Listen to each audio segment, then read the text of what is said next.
السلام عليكم ورحمة الله، إزيكم عاملين إيه؟ يا رب تكونوا بخير، اللهم صل وسلم وبارك على نبينا محمد وعلى آله وصحبه أجمعين. عاملين إيه يا بنات؟ وحشتوني جدًا، جدًا.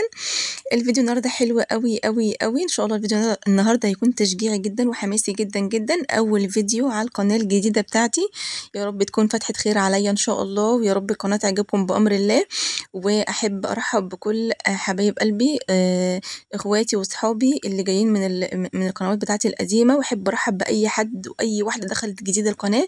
أقول لِك أنتِ منوراني ومشرفاني ووجودكم على راسي من فوق، ربنا يا رب يديمكم نعمة في حياتي وما يحرمش منكم أبدًا، أبدًا، أبدًا يا رب، اللهم آمين يا رب العالمين.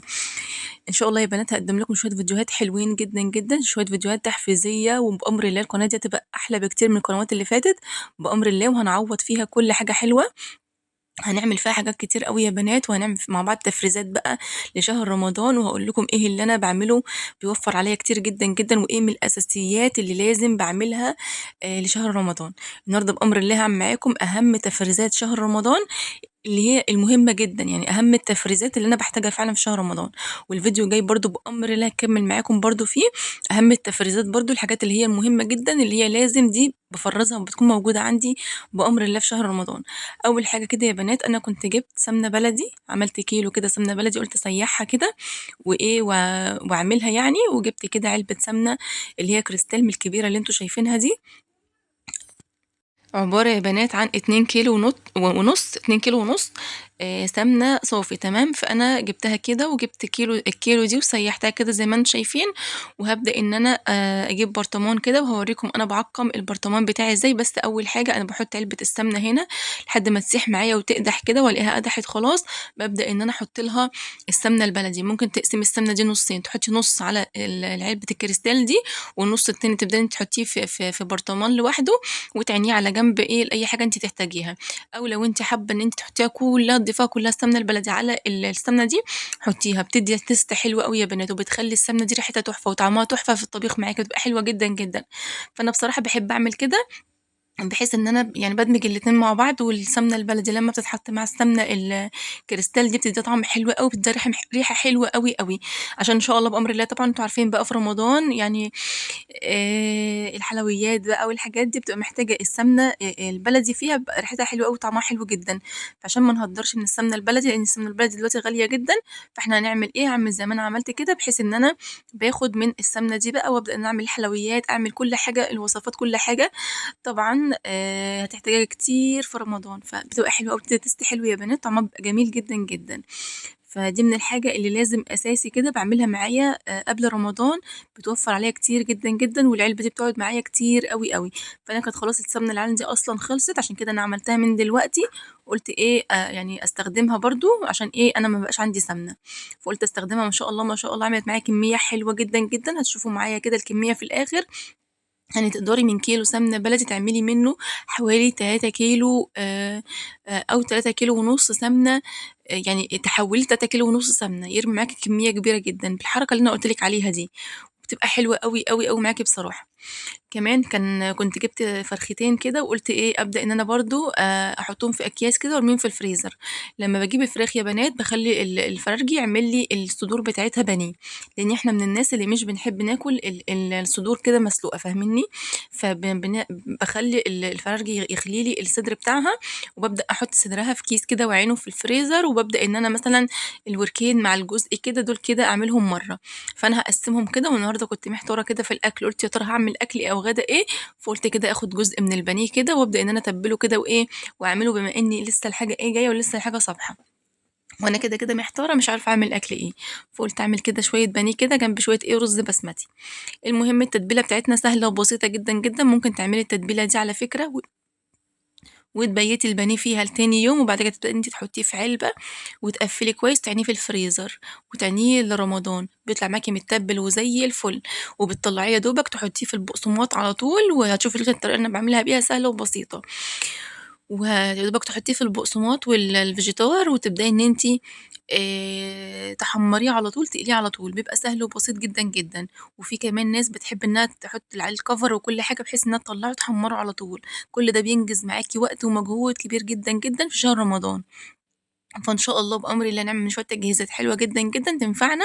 وهتبقى حلوة أوي، أوي لينا في شهر رمضان بأمر الله. أنا ما حبيتش بصراحة إن أنا يعني أعملهم كده وأجهّزهم وأرميهم في الفريزر متجهّزين، لإن أنا مش عارفة أنا هاعملهم إيه. يعني ممكن أكون عايزة أعمل شاورما، ممكن أكون عايزة أعملهم بانيه، ممكن أعملهم كده طاجن مكرونة، لإني بصراحة أنا يعني ما باحبش إن أنا أعمل بانيه كتير أو أحمّر بانيه كتير، لإن أنا ما باحبش أحمّر أو أقلي في الزيت حاجات كتير. فباحب إن أنا ساعات أعمل شوربة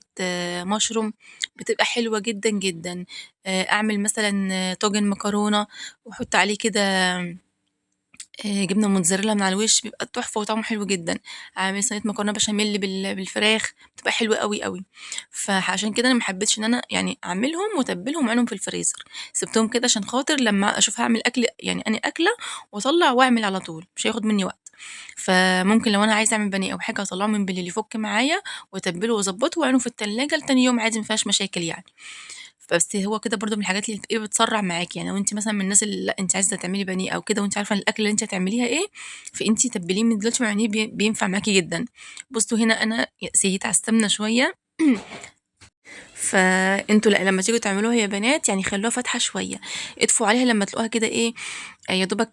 لونها بقى دهبي كده، المُرطة بتاعتها لونها بقى دهبي، اطفوا عليها على طول، لإن هي كمان بتقعد مع نفسها بتفضل برضه تقدح برضه تبقى شغّالة حتى والنار مطفي عليها، فلو هي متحمّرة أوي ممكن تتحرق معاكِ.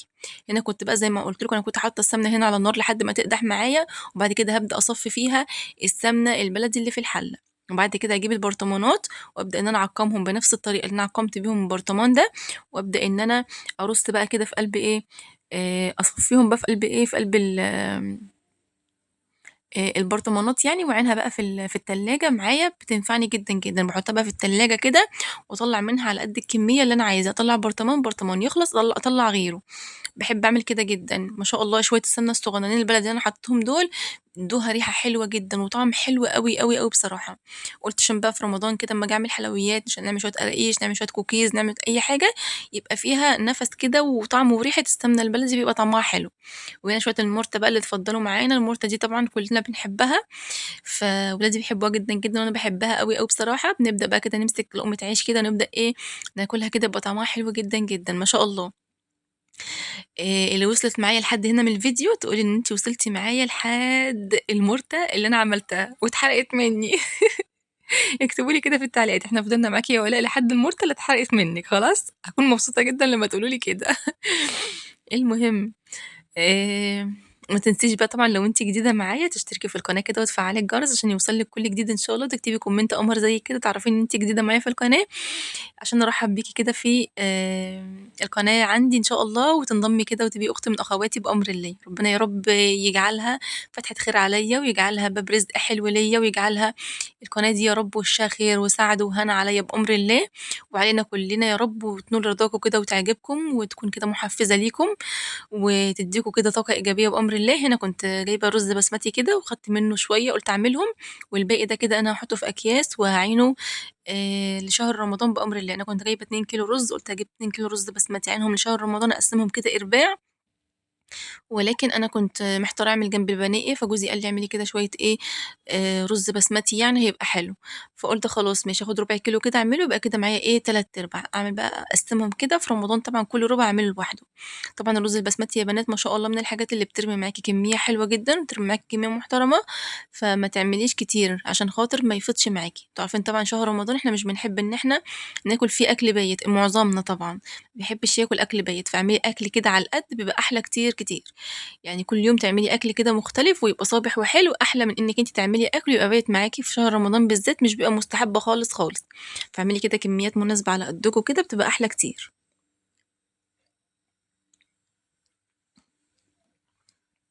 هنا بقى زي ما أنتم شايفين كده أنا سِبت البانيه كده اتبّل شوية حلوين، وبعد كده حطيت عليه معلقتين من الدقيق، وحطيت كمان بيضاية، وبدأت إن أنا كده إيه قلّبتهم وقلّبتهم مع بعض كويس جدًا، جدًا. خلطت بقى كل ده كويس أوي، أوي المكونات مع بعض. كنت أنا حاطة في الأول برضه لبن، وكنت حاطة توم بودرة، بصل بودرة، جنزبيل، بهارات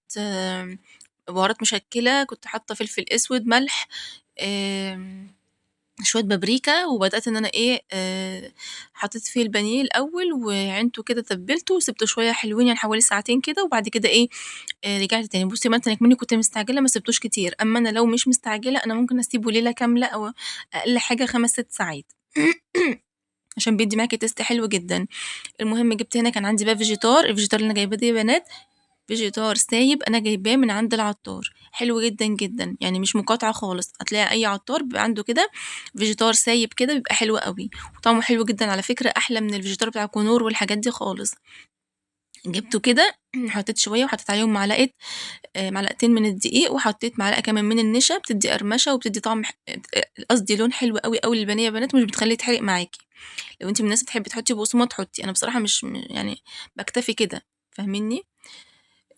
وبدأت إن أنا بقى أتبِّل بقى البانيه بتاعي وأضبّطه كده وهاحمّره وهاعمل شوية الرُز وخلاص خلصت على كده وده كده يبقى غدانا، ونكمّل مع بعض بقى بقية التفريزات بتاعتنا. زي ما قُلت لكم عايزين تفرّزوا البانيه بالشكل ده فرّزوه وعينوه بيسهّل عليكم كتير، ممكن تعملي الخطوة دي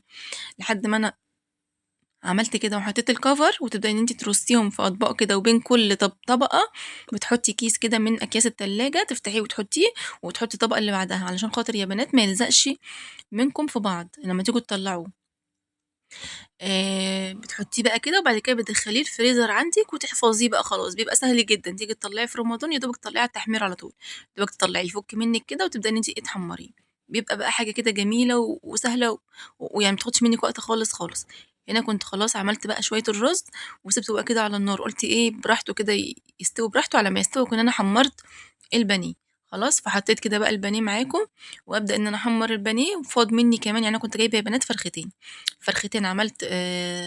نُص البانيه والنُص التاني هاعينه في كيس في الفريزر ورجعت لكم تاني يا بنات هتشوفوا دلوقتي أنا باعمل إيه معاكم، وما شاء الله برضه إيه الفرختين دول أنا كنت جايبة 3 فرخات برضه من أسبوعين كده أو من أسبوع، لأ كنت جايبة 3 فرخات من أسبوع، كنت عاملاهم برضه وإيه وفرّزتهم كده وعينتهم في كام كيس كده في الفريزر، كده إن شاء الله أنا مش هاجيب فراخ تاني خالص بقى إيه لرمضان، كده الحمد لله أنا يعني إيه معايا كمية كده كويسة تقضّيني، طبعًا أنتِ ده على حسب أفراد أسرتِك وعلى حسب أنتم قد إيه وبتستهلكي إيه قد إيه، خلاص لسه طبعًا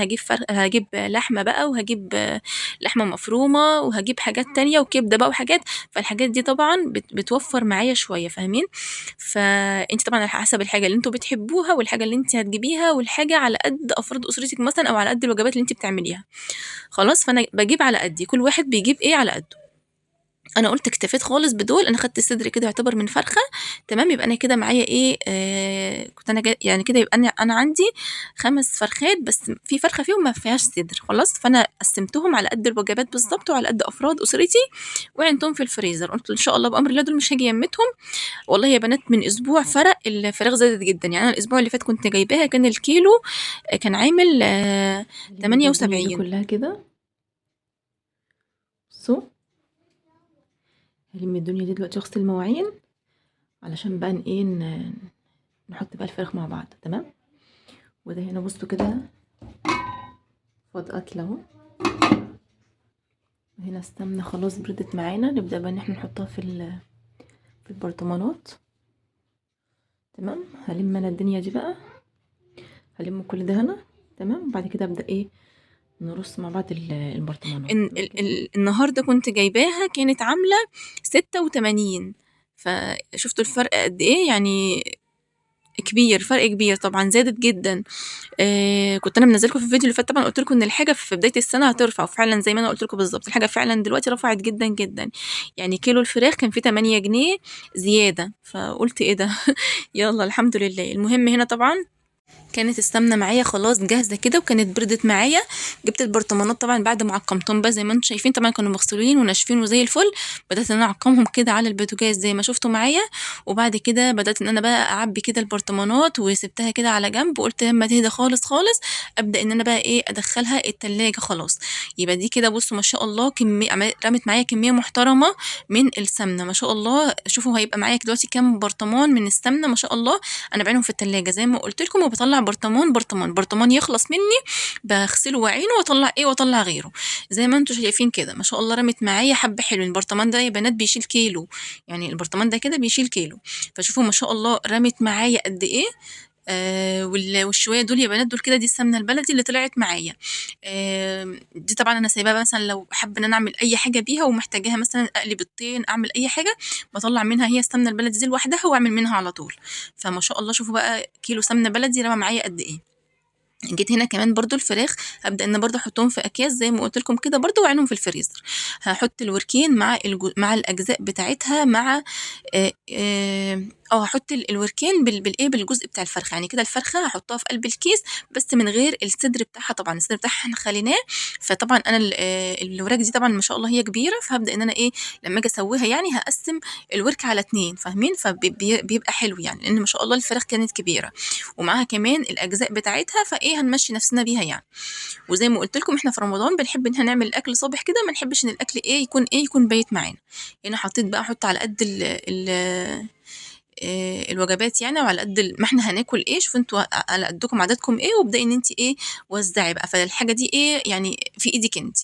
وهابدأ إن أنا أحط برضه الكبد والقوانص دي في كيس، أنا كنت مجمّعة شوية كبد وقوانص برضه من الفراخ اللي فاتت، وأبدأ أحطهم على بعض بحيث إيه، أبقى أعملهم برضه مرّة يوم كده جنب شوية مكرونة أو أي حاجة.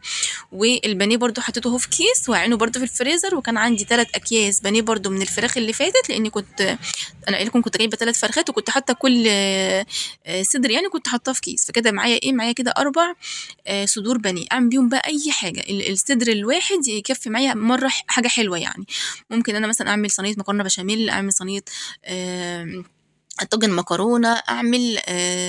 أي حاجة بقى، أي حاجة أبقى عايزة أعملها، ممكن ساعات باعصّجها كده يا بنات أعملها على وش البيتزا، فبتنفع معايا جدًا، جدًا بصراحة ومن الحاجات الحلوة الموفّرة معايا. كده ما شاء الله اللهم بارك، عملت كمية كويسة وكمية حلوة، أعينها بقى في الفريزر. وهنا كمان كنت جايبة كده شوية طماطم وكنت غالياهم كمان، وكانت باردة معايا كانت في التلاجة، كانت من قبلها بيوم، فقُلت بقى أبدأ كده إن أنا أضربها بالهاند بلندر وأصفّيها وأبدأ إن أنا أعينها. الطماطم يا بنات اليومين دول حلوة جدًا ووصلت ل5 جنيه وفي مناطق كمان وصلت فيها ل4 جنيه، فهي ما شاء الله حلوة خلّي بالكم عشان هي شوية كده كمان وهتشد وهترفع تاني وسعرها هيزيد تاني، فخلّي بالكم من النقطة دي، طماطم حلوة. حاولوا كده لو تجيبوا لكم كده قفص والّا حاجة وتعملوه كده وإيه، وتحطوه في أكياس ترموه في الفريزر، يعني حطّي في الكيس كده على قد الكمية اللي أنتِ بتستهلكيها أو على قد الطبخة بتاعتِك واعينيه في الفريزر، حلو أوي، أوي يا بنات بتنفع معاكِ بقى، بتبقى سهلة كمان وبتوفّر عليكِ كتير جدًا.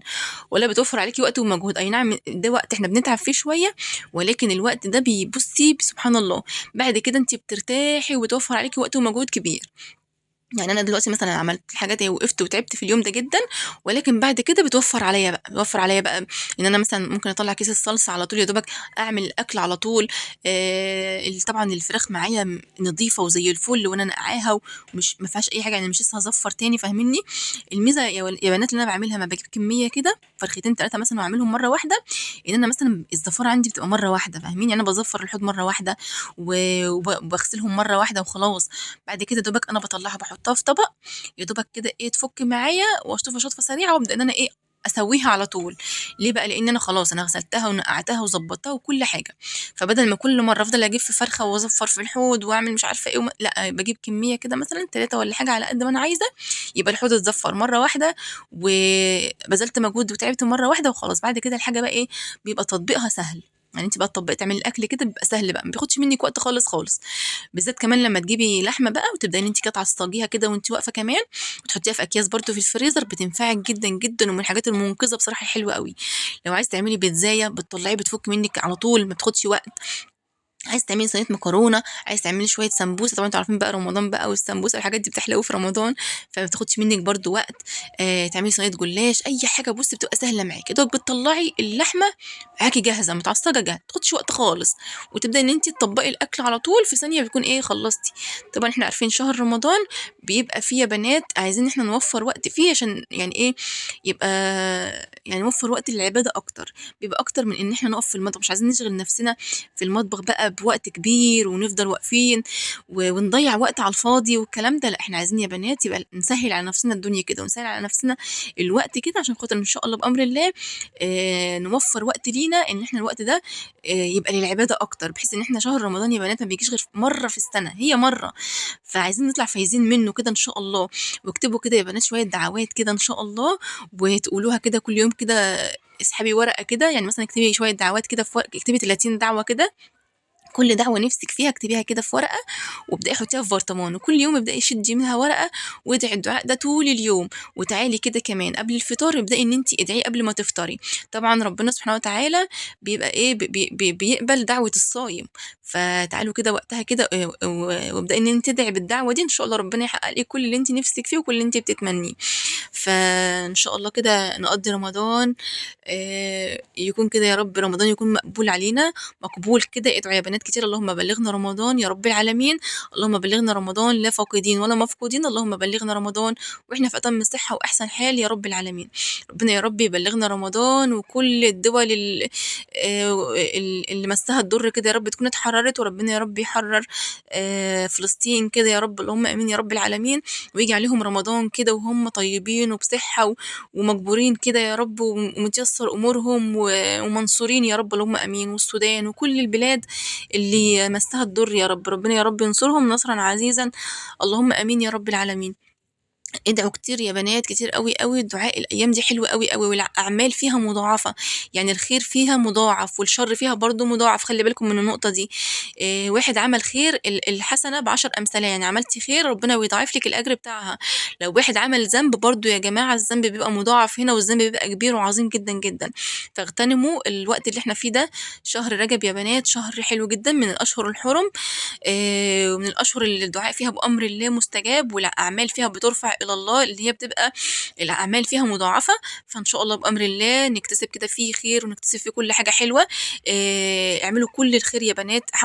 حاولوا تصدقوا كده الصدقة فيها أجرها مضاعف وأجرها كبير، كل حاجة بقى حاولي اعملي فيها خير على قد ما تقدري. السُنَن فيها برضه يا بنات أجرها بيبقى كبير وأجرها بيبقى مضاعف، كل حاجة فيها بتبقى مضاعفة سبحان الله، فعشان كده يا بنات عايزين نكثر فيها من أعمال الخير والحاجات الكويسة اللي تقرّبنا من ربنا وناخد فيها أجر كبير وثواب كبير جدًا، جدًا. إن شاء الله كده ربنا يا رب يجعلنا من المجبورين ويجعلنا من عتقاء شهره الكريم بأمر الله، ادعوا كتير جدًا، جدًا، جدًا، ربنا يا رب ييسّر أموركم ويحقق لكم كل اللي أنتم نِفسكم فيه وكل اللي أنتم بتتمنوه، اللهم آمين يا رب العالمين. آمم هنا بقى كنت خلاص بقى باروّق كده المطبخ وبانضّفه كده خلّصت كل حاجة قُلت أعقّمه، البخاخة دي جميلة جدًا، جدًا يا بنات، البخاخة دي سحر بجد، هاقول لكم عليها بس بعد ما أقول لكم الحاجات اللي أنا جبتها، أنا جبت ورق لورا وجبت كمون وجبت فلفل أسود وجبت كده ده بصل بودرة برضه باحبه جدًا، جدًا عندي كان خلاص خلص فجبت دوّن، والحاجات دي كده من التوابل كده اللي أنا عايزاها اللي كانت ناقصاني كده لشهر رمضان، بس تصدقوا بقى يا بنات أنا نسيت الشطة، بس إن شاء الله هاجيبها برضه. دي حلاوة بقى إن أنتِ تجيبي الحاجة قبل رمضان بفترة، بحيث في حاجات أنتِ ممكن تكوني ناسياها تفتكريها تبدئي إن أنتِ إيه تجيبيها، هاتي حاجتِك كده واحدة، واحدة. وكنت باقول لكم إيه الأول، كنت باقول إيه يا بنات معاكم الأول؟ نسيت، هو أنا كنت المهم هنا خلاص كانت المواعين بقى خلاص خلصت برضه وكده، وبدأت إن أنا حطيتها هنا كده إيه تتصفى معايا. افتكرت كنت باقول لكم على البخاخة، البخاخة دي يا بنات جميلة جدًا، جدًا، أنا باحط فيها شوية خل وباحط فيها شوية سائل من بتاع الأطباق، وباحط فيها شوية معطر صغيرين، وبازود مَيّة، وبارُج كويس جدًا، وبابدأ إن أنا أعقّم بقى وأطهّر أي أسطح موجودة عندي، حلوة جدًا، جدًا يا بنات، بتعقّم وبتطهّر وبتلمّع وحلوة أوي، أوي، أوي بصراحة، ما باستغناش عنها أبدًا، أبدًا، كل ما تخلص باعملها تاني، هنا خلاص المواعين بقى كانت اتغسلت واتضبّطت وسِبتها كده تتصفى، خلاص؟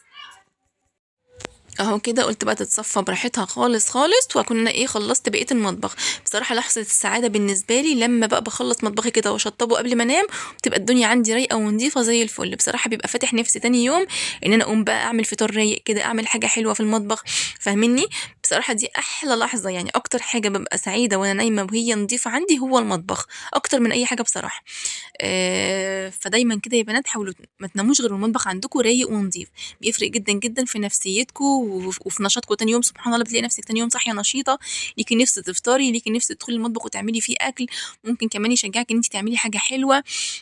يشجعِك إن أنتِ تعملي غدا حلو، فاهمينّي؟ إنما طول ما المطبخ عندِك مكركب ومش نضيف والحوض مليان مواعين وكلّه مش عارفة إيه، تحسّي إن أنتِ ما عندكيش طاقة كده إن أنتِ تدخلي المطبخ ولا تعملي حاجة ولا ليكِ نِفس تعملي حاجة خالص بصراحة. فلأ، يعني حاولي كده قد ما تقدري إن أنتِ إيه، تشطّبي مطبخِك قبل ما تنامي. مش باقول لكم إن أنا الحاجة دي أنا باعملها يوميًا، لأ والله يا بنات، أوقات كتير جدًا باقصّر وباسيب مطبخي وباسيب فيه مواعين وكل حاجة، بس باحاول قد ما أقدر إن أنا إيه، أكون يعني إيه، سايباه على قد ما أقدر إيه، يعني إلى حدٍ ما رايق شوية، فاهمينّي؟ بس بيفرق جدا والله يا بنات، بيفرق جدا لما تصحي الصبح ومطبخك نظيف عن ما تصحي الصبح ومطبخك مكركب او فيه مواعين. بيفرق جدا في نفسيتك صدقيني، تاني يوم كده لما مطبخك بيبقى نظيف بيخليكي تبقي نفسك مفتوحه تعملي كل حاجه. طبعا احنا مش عايزين نختلف، احنا اكتر وقت بنقضيه اصلا في المطبخ، واكتر حاجه في البيت بتاخد معانا مجهود ووقت زياده هو المطبخ. فلو انت المطبخ عندك مشطباه قبل ما تنامي، تاني يوم بيبقى الدنيا عندك سهله وبسيطه. ليه؟ لو انت بتاخدي في الشقه كلها ساعه، المطبخ لوحده اصلا انت بتاخدي فيه ساعه، فعشان كده بيبقى في حاجات كتير بقى طبعا. فعشان كده هو بالنسبه لي اكتر يعني مجهود بستهلكه فعلا بيبقى في المطبخ. بحاول قد ما اقدر ان انا يعني اخليه كده وبيته نضيف، بحيث تاني يوم يبقى الدنيا سهله عليا ونضيفه. بالذات كمان لو انتوا هتعملوا مثلا تاني يوم يا بنات تنظيف عميق، او هتاخدي مني او هتعملي اكل ياخد منك وقت ومجهود كبير، فحاولي قد ما تقدري تنامي ومطبخك نضيف عشان يسهل عليكي تاني يوم. يعني مثلا لو انت تاني يوم هتعملي محشي ومش عارفه ايه والدربكه بتاعته دي، حاولي تبقي نايمه المطبخ بتاعك رايق، بحيث تاني يوم ما يبقاش مجهود زياده، يعني لسه تنظفي المطبخ وتعملي اكل ومش عارفه ايه فهتتعبي. حاولي ان انت تيسري على نفسك الامور كده وتيسري على نفسك الحاجه، بحيث ايه ما تتعبيش نفسك انت. كده المطبخ معايا ما شاء الله بقى رايق وزي الفل. وكده خلاص وصلت لنهاية الفيديو معاكم، يا رب الفيديو يكون عجبكم واستفدتوا منه. لو اول مرة تشوفي قناتي تسعدني ويشرفني اشتراكك وتفعلي الجرس عشان يوصلك كل جديد. وبرحب بكل حبايب قلبي اخواتي الغاليين اللي جولي من القنوات بتاعتي القديمة. وان شاء الله يا بنات بعد كده هننزل فيديوهات هنا مع بعض على طول بأمر الله. خلاص يا رب الفيديو يكون عجبكم واستفدتوا منه يا بنات. استنوني ان شاء الله في الفيديو الجاي حلو جدا وهنكمل مع بعض بقية تجهيزات رمضان. اشوفكم على خير، مع الف سلامة.